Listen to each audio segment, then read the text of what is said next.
um, Lorian will be adding some of her own things into it, and they will kind of combine their their teaching and their choreography and the different parts and aspects to the dance. So they're going to kind of find an in between. And then Lorian will be doing more of the solos, and I believe that they have a trio that they're going to do as well. Um, so a long way down, we're going to talk about that. Now, I want to write up a date up on the board here.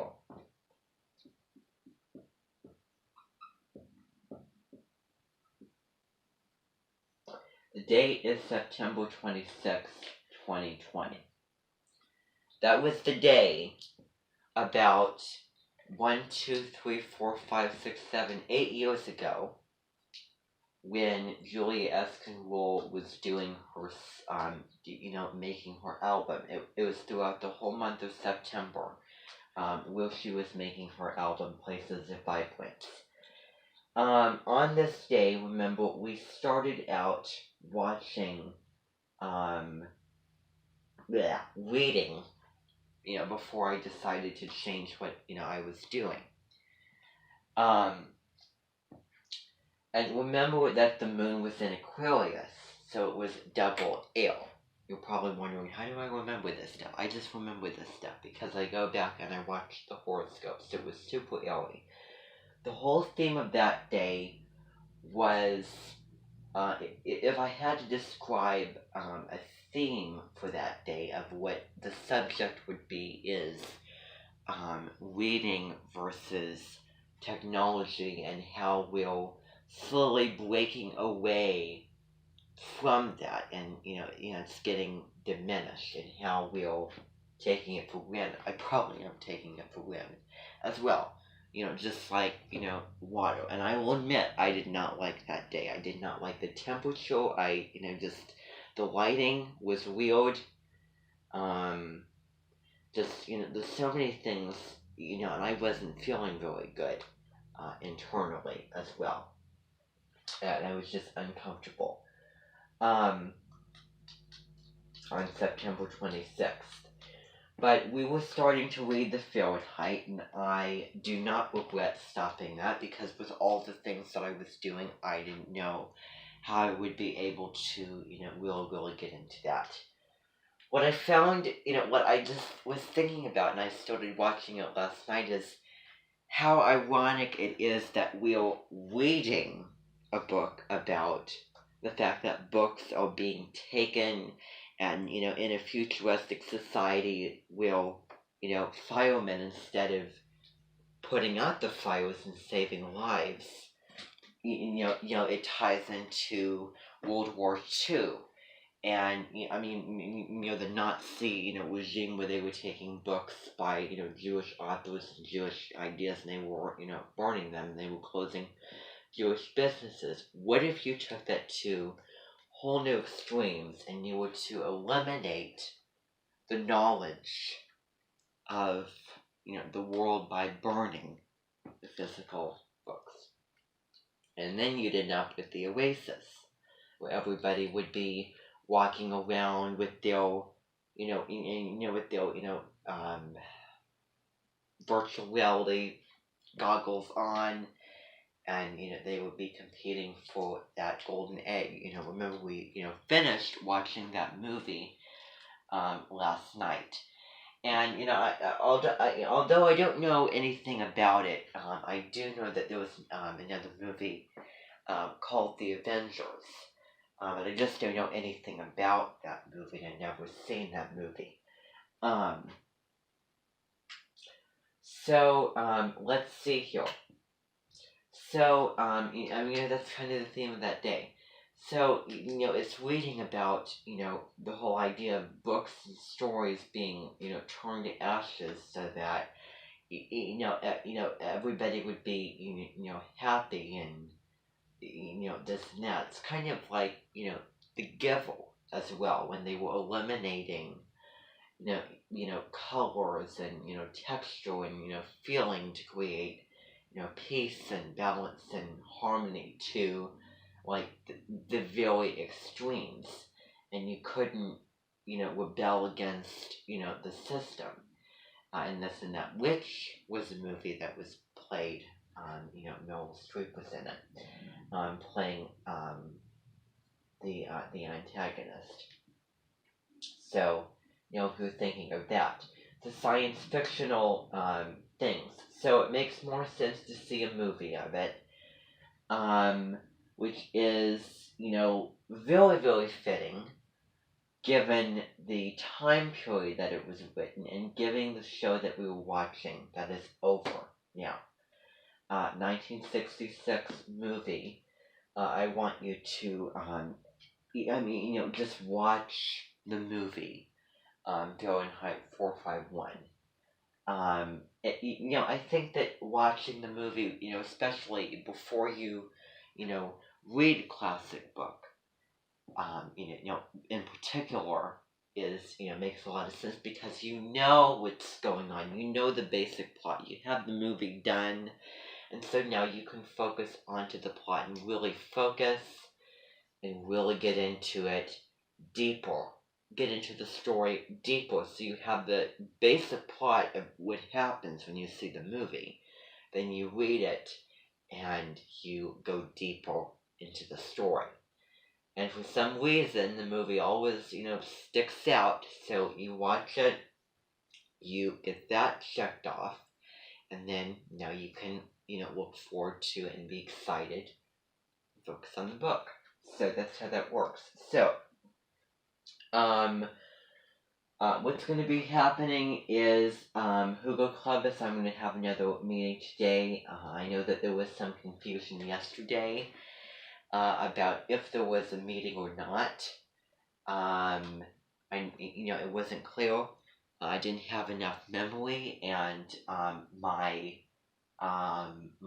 third in command curator, or my tech person, he uses Sunday as his day off because of, getting on the computer, and that's basically his whole job, because it's a tech guy of mine who, gets on the computer. So, I didn't want to, take up, his time and give him something to do. So, that's why we didn't have that. But I did want you all to look into, that section about Huga. And that's what we're actually going to be doing today. And then tomorrow we're going to be getting into light, on Huga. And especially getting into that more, in the holiday season. Let's see if there's anything else.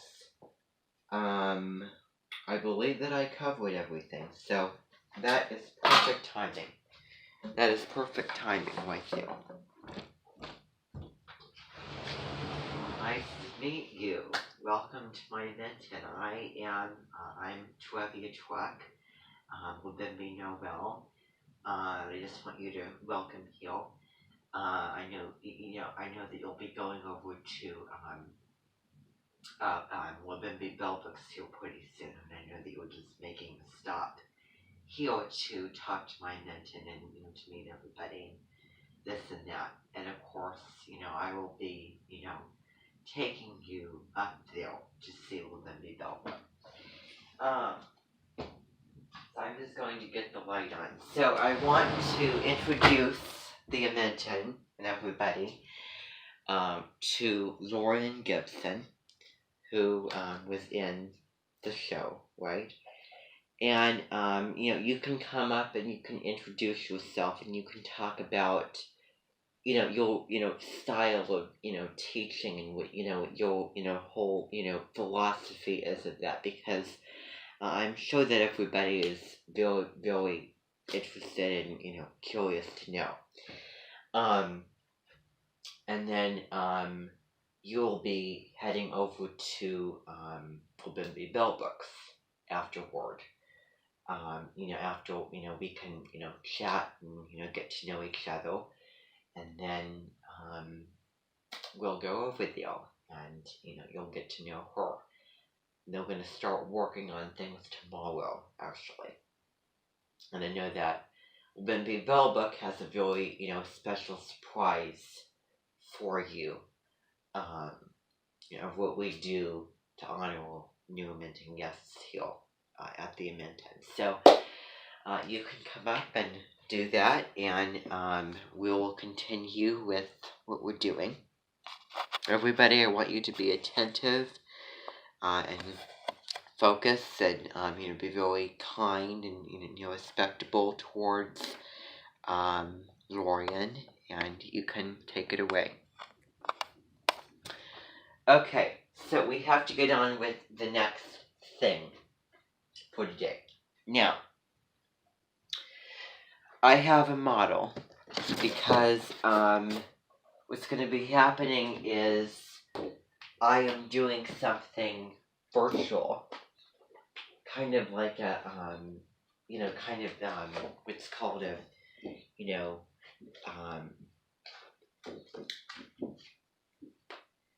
environmental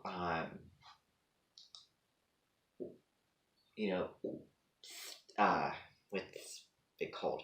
Environmental clubus kind of thing, virtually. And I haven't started that yet, but I'm going to start that later this evening, actually.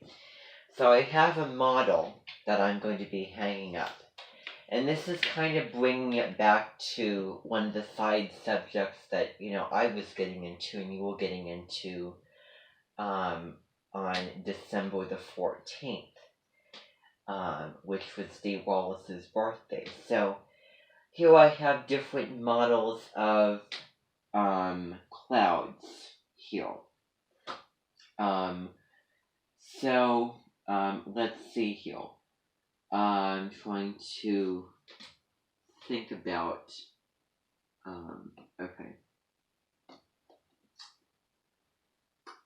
Okay, so I'll only focus on this section of it.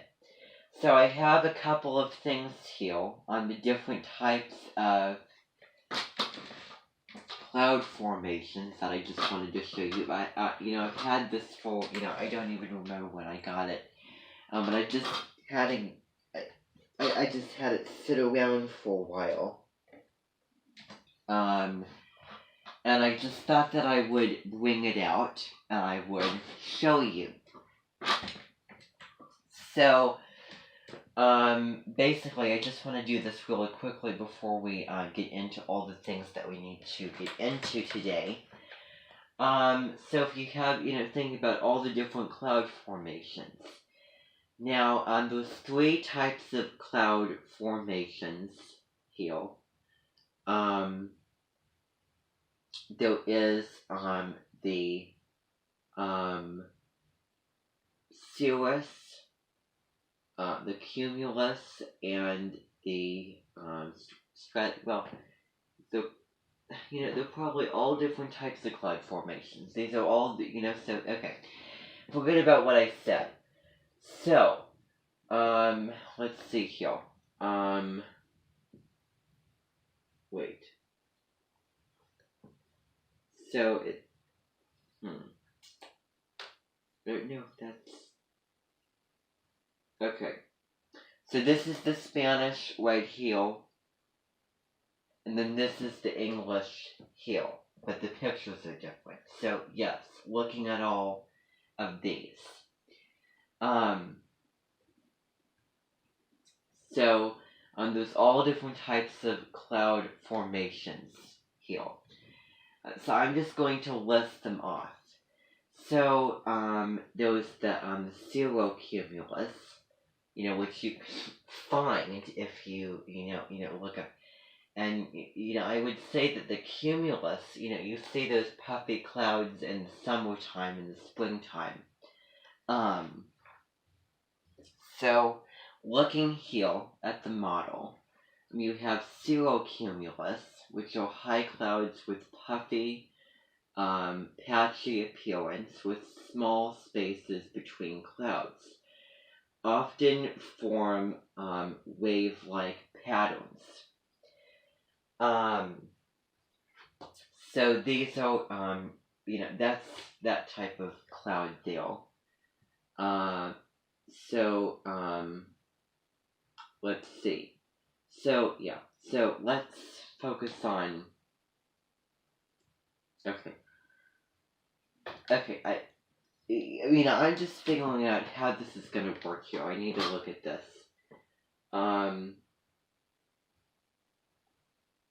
So, 1, 2, 3, 4, 5, 6, 7, 8, 9, 10. Okay, that's how it's gonna work. So, all this down here is the other language. But these are the English. So, the cirrostratus is clouds that you would find in the wintertime. Which, if you see it, I know, that I made copies of this, and you can go in, and you can see, what they look like. But they're high clouds, light gray or white, often thin with the sun or moon seen through them, usually covers much of the sky. So they're very, very pale, clouds that are very, very high in the air, and they stretch out, over a very vast difference, and you can tell that they're higher in the atmosphere because they're not as, vibrant, should I say. So, cirrus, definitely. So cirrus clouds, which are kind of, waves of, if you think about dust, and if you think about, being windy. So again, winter, and, windy day. So high clouds, thin, raspy, wispy, and feathery, composed of ice crystals. So again, found in the wintertime because it's so cold. So then, this is divided into several categories here, which is, okay, I can't, so the categories, I need to look at this here to be able to see. So, one of which is, high altitude. The other category would be, middle altitude and low altitude clouds. So, high, middle, and then low here. So, 1, 2, 3. And there's more of the clouds that show up in the spring and summertime that are low altitude. And I know that I said things and I changed my words, but I'm just trying to figure how this works out because I, barely even looked at it, and I can't get this to stick. Okay, what's wrong with this thing? I don't understand. Okay, I don't get this. Okay, there we go. So, altocumulus. So the middle clouds with puffy, patchy appearance, usually with spaces between clouds. That's an interesting one. So if you look at the, picture of how those look, they look like, kind of like a sea above, in the sky, moving across. Altostratus, middle clouds, light gray and uniform in appearance, generally covering most of the sky. Kind of storm clouds, and again found in the the winter or the late fall. Then we have the low altitude moving down here, which is the cumulus. So those are, like puff clouds. Think of, that song that we were listening to in June. Both Sides Now. I think it was like June 15th and 16th that I can remember that, either that day or June 16th we were listening to that song about, about Both Sides Now, and, clouds, ice cream castles in the air. But, they rain and snow, and then they block the sun, and they block block the light, and the light is linked with the good. Think of Libra and think of Scorpio again, astrological connection. The low clouds, so low in the atmosphere. Clouds appear puffy and look like cotton balls, popcorn, or cauliflower. So definite clouds. And I think that what comes to mind is the stereotypical clouds. If you were to draw a cloud on a piece of paper, then it would probably be a cumulus cloud, because that's the most common type of cloud, and you can find that cloud in spring or summertime or early fall. So then you have stratus. And all of these clouds are kind of interlinked with each other, and they all have their different seasons. So they kind of go off of each other. You can, you're separating them into different quality, different aspects: the high, the middle, the low, and also understanding the differentiation between the seasons where you would find those clouds in the sky. So before we continue, I would say late fall, winter, late fall, winter, winter, late fall, winter, spring. I would say winter. I would say spring, summer, spring, late spring. I would say this would be spring, summer as well. Spring, early summer, and then this would be spring and then summer. So then moving across, so we have the purple cloud, so which is the stratus cloud. Low clouds, light or dark gray and generally uniform in appearance and cover most of the sky. Fog is a stratus cloud. So if you think about very misty cloud, very evening or morning cloud. If you're thinking about mist in the morning, think about that. And you think about the the purple light, and kind of very very thick clouds, and they may come before or after a storm. Moving across, stratocumulus, which are low clouds. Look at stratocumulus is now. So low clouds with irregular masses of clouds, rolling or puffy in appearance, sometime within space between the clouds. So that's not a storm-like cloud. So, again, very, very thick clouds, and that would be interlinked with the cumulus and the, this cloud over here, so stratocumulus. Moving to nimbostratus, which is low and middle dark gray clouds with precipitation falling from them. Bases are diffuse and difficult to determine because of falling precipitation. So, when, if you think about it's raining or it's, hailing, if you're thinking about, if you're looking at the sky here, so, one side of the sky would be, sunny over, let's say, to the south, the west, and then over to the other side it would be dark and it would be storming. And I remember coming home, going under the bridge from Chicago several years ago, heading into the rain and heading into the storms and heading into the darkness of the clouds, and all those things. And it was very, very bad weather going back, and I can remember several times when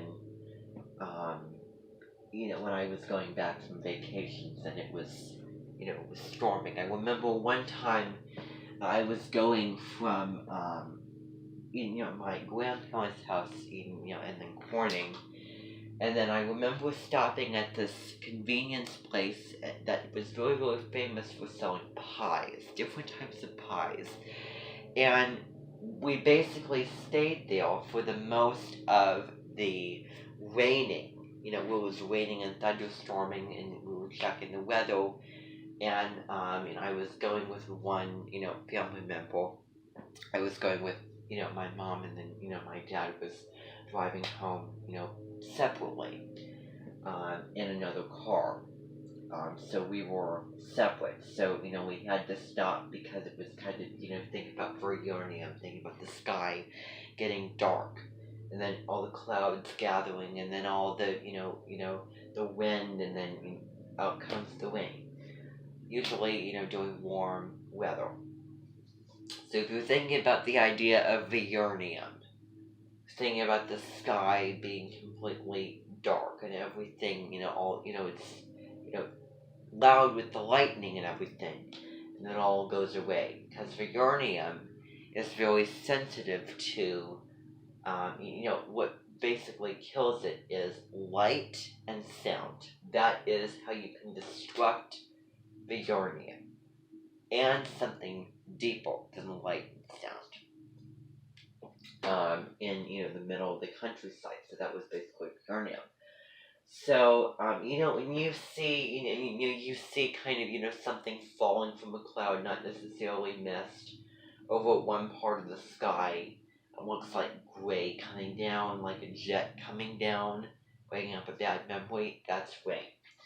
So, moving on to the very, very last one. I can remember the day that I went on that jet when I was a child and I lost my glasses. Cumulonimbus. I can't pronounce that.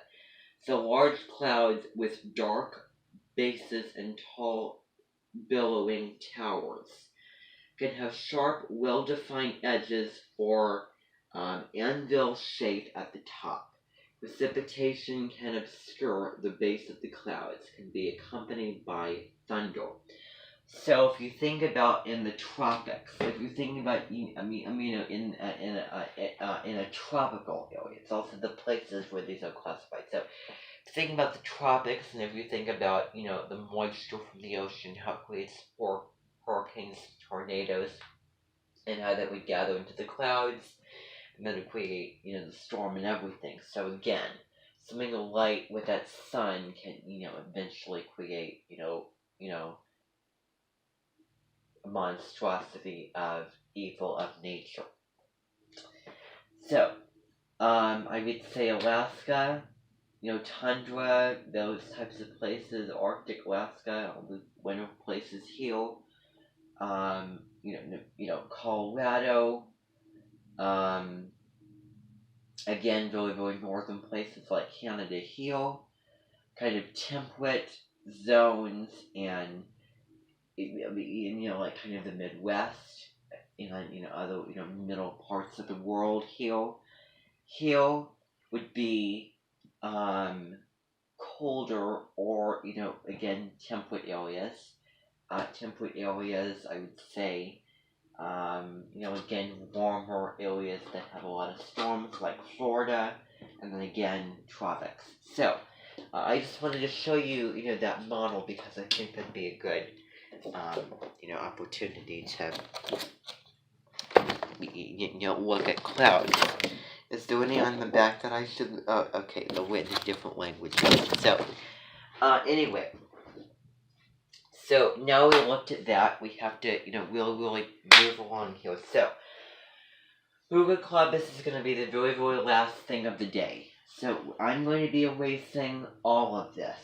Okay, I'm going to be erasing all of this because we don't need it anymore. Because we're going to be talking about long way down. Because that's the thing that we're going to get into here. And I have a little Kleenex here that I'm using as an eraser. So that's one of the things that we're going to be looking at. And it's also biologically tied. So again, talking about the side subjects, things that you learn about or watch or read, or the places that you go and the thoughts that you think alongside that.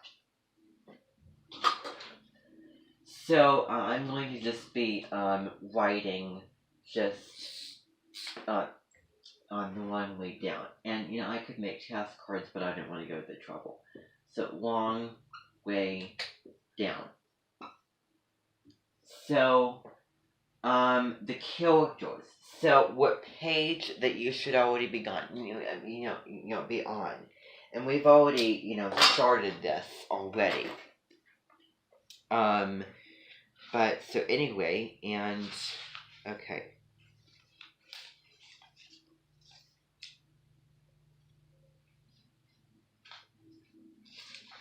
Let's see here. I'm not gonna look at what's still, but okay.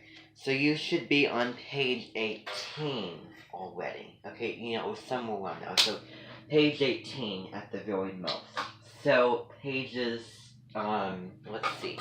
Where does it begin? Where does the thing begin?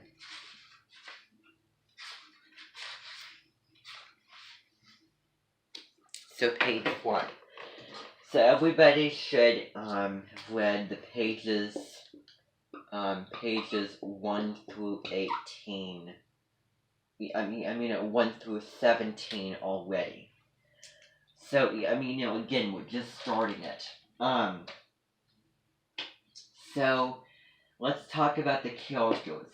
So number 1 would be which would be, it would be Will, or William, and I forget the last name. Everybody calls him Will. And so we have Will, and then basically living in the city, apartment setting. Then we have his brother, which would be Sean. The guy from The Good Place, if you think about it. The evil guy. So Will, Sean, his mother, I think that he also has a sister as well, and his friend Tony. Remember that they were talking about their height when they were 15. Just the Ides. Remember 15, Ides number. If we think about Julius Caesar, Ides of March. So, here we have the characters. So, the first traumatic and sad thing that gets into the scorpionic aspects of the story.